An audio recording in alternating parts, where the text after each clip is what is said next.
తెలంగాణ ముఖ్యమంత్రి రేవంత్ రెడ్డిపై KA Paul సంచలన వ్యాఖ్యలు చేశారు.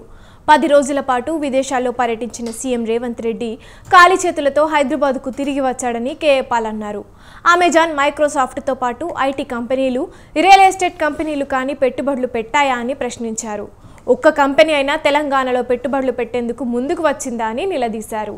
అమెజాన్, టెస్లా సీఈఓలను కలుద్దామని చెప్పానని గుర్తు చేశారు.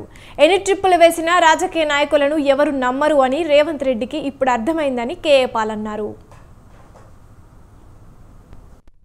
రేవంత్ రెడ్డి గారు అనేక మీటింగులు పెట్టాను. Amazon CEO Jeff Bezos, Elon Musk CEO owner Tesla, అనేక కంపెనీలకు ఓనర్.